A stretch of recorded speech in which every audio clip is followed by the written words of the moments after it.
नमस्कार मित्रों, मैं शैलेंद्र आपके समक्ष उपस्थित हूँ अपने एक नए वीडियो के माध्यम से और अपने चैनल शैलेंद्र एग्जाम फैक्ट्स के माध्यम से। आज मैं आपको एक महत्वपूर्ण इंपॉर्टेंट टॉपिक के विषय में जिक्र करूंगा जो कि भारतीय प्रतिभूति एवं विनिमय बोर्ड से संबंधित है, जिसे आप सेबी कहते हैं शॉर्टकट में, शॉर्ट फॉर्म में।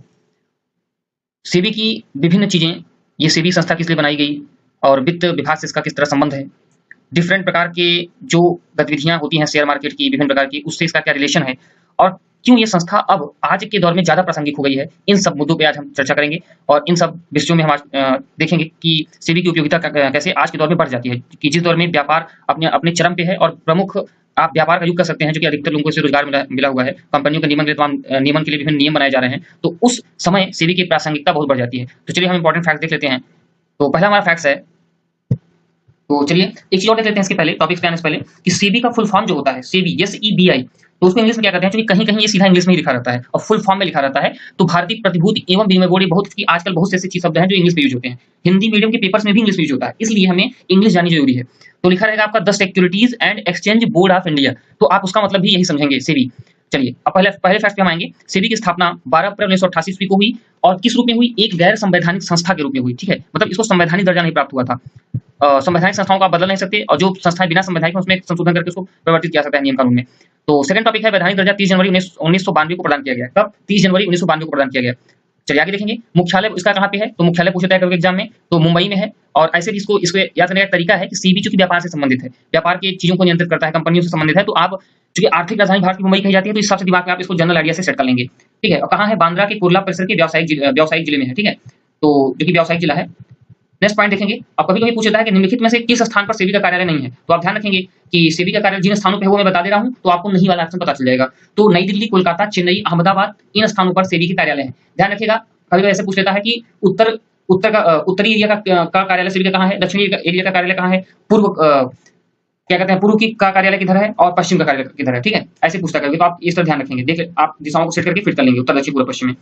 नेक्स्ट पॉइंट में आएंगे, तो सेबी के अस्तित्व में आने से पहले पूंजी निर्गम नियंत्रण नियामक प्राधिकरण था। मतलब अब ऐसा नहीं है, मैंने कहा ना कि ये सेबी क्या करता है, विभिन्न कंपनियों पे नियमन करता है, उनको पंजीकृत करता है, रजिस्टर इसमें होती हैं कंपनियां, नियम बनाता है उनके लिए। तो प्रश्न ये उठता है कि उनसे पहले व्यापार नहीं होता था? जी होता था, इसका उत्तर होता था। लेकिन इसके पहले क्या कौन सी संस्था थी जो उन व्यापारिक गतिविधियों को करने वाली कंपनियों पर नियम लगाती थी और उन्हें पंजीकृत करती थी? तो इसके लिए क्या था, आप देख लेंगे।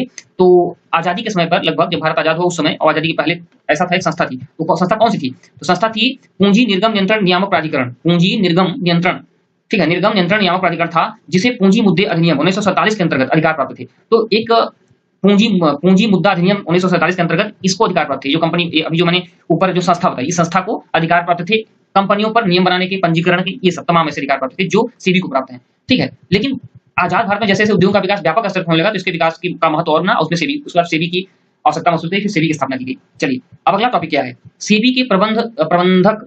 ठीक है, प्रबंध 6 सदस्यों द्वारा नामित होता है। इसका प्रबंधन जो होता है वो 6 सदस्य पूरा इसको चलाते हैं, मेन होते हैं जो, जिसमें से एक चेयरमैन होता है इसमें। ठीक है, और शेष 5 अन्य सदस्य होते हैं। आइए हम देख लेंगे, मैंने अपने खुद से कॉन्सेप्ट बनाया है, उसको समझ लीजिएगा, मैथमेटिकल है थोड़ा। केंद्रीय मंत्रालय के अधिकारी, जैसे विभिन्न केंद्रीय मंत्रालय, जैसे कि परिवहन मंत्रालय हो गया, ठीक, उड्डयन मंत्रालय हो गया, विदेश डिपार्टमेंट हो गया, तो इससे 2 अधिकारी जो अनुभवी कानून को जानने वाले जो अधिकारी हों, ठीक है, कानून पर पकड़ रखने वाले 2 अधिकारी उठाए जाएंगे। कहां से?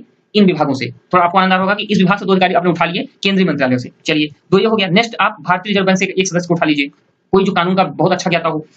फिर 2 सदस्य आप केंद्र शासित केंद्र सरकार द्वारा नामांकन किया जाएगा 2 लोगों का। ठीक है, 2 लोगों को केंद्र सरकार नामांकन करेगी। चलिए ये हो गया। फिर एक चेयरमैन होगा, तो आप टोटल काउंट कर लीजिए, 2, एक भारतीय रिजर्व बैंक 3 और 2 केंद्र सरकार द्वारा नामित, तो 3 2 5, एक चेयरमैन 6, कुल 6 सदस्य हो गए। तो ये इसका कॉम्बिनेशन हो गया। ठीक है, नेक्स्ट टॉपिक पे चलेंगे। अधिकतम आयु लगभग, जो पहले इसकी अधिकतम आयु क्या थी, 62 वर्ष थी। फिर 2009 में संशोधन किया गया, सेबी संशोधन नियम, एक विधेयक पारित किया गया संसद में, तो उसके तहत जो है अधिकतम आयु इनके सदस्यों की 65 वर्ष कर दी गई, तो 62 से 65 कर दी गई। कभी क्या पूछ लेगा कब, तो 2009 के सेबी संशोधित विधेयक अधिनियम के तहत। नेक्स्ट पॉइंट क्या है, अब हम देखेंगे कि सेबी करती क्या है, इसके कार्य क्या है। तो यद्यपि इसके बहुत से कार्य है, लेकिन कुछ प्रमुख कार्यों को देख लेंगे। तो प्रमुख कार्य क्या है, पहला, प्रतिभूति बाजार में निवेशकों के हितों का संरक्षण करना। और जो निवेशक हैं, जैसे कि अभी हम चाहते हैं कि विदेश के लोग हमारे यहाँ पैसा लगाएं, निवेश करें, तो हर आदमी जो पैसा लगाना चाहता है वो अपना कुछ संरक्षण चाहता है कि किस आधार पर हम लगाएंगे।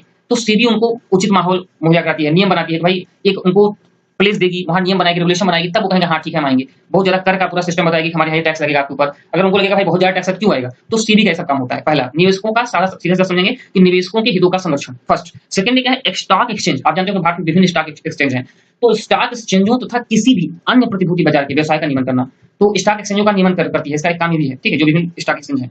और अगला काम क्या है इसका तीसरा, स्टॉक ब्रोकर्स, सब ब्रोकर्स, शेयर ट्रांसफर जो होते हैं, जैसे कोई कंपनी घाटे में तो शेयर ट्रांसफर कर देती है दूसरे कंपनी को, बेच देती है, ठीक है। एजेंट्स, स्ट्रीट जो दलाल स्ट्रीट विभिन्न बैंक होते हैं ना, merchant bankers, under writers, portfolio manager आदि। तो ठीक है, ये जितनी चीजें हमने बताई इनको करता क्या है, इनको नियमित करती है ये एवं पंजीकृत करती है, ठीक है। इनको नियमित और पंजीकरण ये करना सेबी का काम है। नेक्स्ट पॉइंट में आएंगे।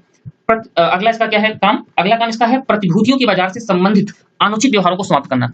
प्रतिभूति बाजार जो है मार्केट, प्रतिभूति का जो सिक्योरिटीज मार्केट है उसमें अनुचित व्यवहार जैसे कारक आ जाते हैं बीच में, जन्म लेते हैं, जो कि व्यापार में या कंपनी के प्रतिभूतियों के बाजार से संबंधित अनुचित व्यवहारों को समाप्त करना। आपको पता होगा एक समय था, इसके पहले भी 4-5 साल पहले, कि डिफरेंट प्रकार की कंपनियां काम करती थी, तमाम चैन सिस्टम से कंपनियां काम करती थी, जैसे कि एमवे वगैरह कंपनियां हुई। तो उनके कुछ ऐसे रूलिंग थे, कुछ ऐसे व्यवहार थे, व्यवहार मतलब ये रूलिंग, यहाँ व्यवहार से रूलिंग, जो कि भ्रामक थे, ठीक है, और लोगों आम लोगों के हितों से के लायक नहीं थे, या कोई उनका गारंटी नहीं था कि ये जैसे कि अभी आपने सुना होगा कि सहारा वगैरह के कुछ ऐसे नियम थे कि जो कि जनता के हितों के विरुद्ध थे, कुछ सभी को तो नहीं कर सकते। तो सेबी ने क्या किया, इनको समाप्त करने के लिए इसमें कंट्रोल बनाए रखना कि अब भविष्य में अगर कोई कंपनी आती है तो फला फला फला फला फला फला नियमों का आपको पालन करना पड़ेगा, तब जाकर के आप मार्केट में रह सकेंगे, आप पंजीकृत कराएंगे। और नियमों से थोड़ा सा भी हटते हैं तो कोई आदमी कंप्लेन कर सकता है, क्योंकि जब उसने देखा कि व्यापक स्तर पर कंपनियां फ्रॉड कर रही हैं और तमाम लोगों के साथ चिटफंड कर रहे हैं, तमाम चिटफंड कंपनियां, या कोई क्लियरली बताओगे, इसमें कोई संकोच नहीं कि बहुत लोग धोखा खाए, इससे लोगों का विश्वास उठने लगा मार्केट से, तो सेबी ने इस पर अपना कंट्रोल बनाया। तो अनुचित व्यवहार को समाप्त करना। ओके, अब समझ आ गया आपको इसका भी।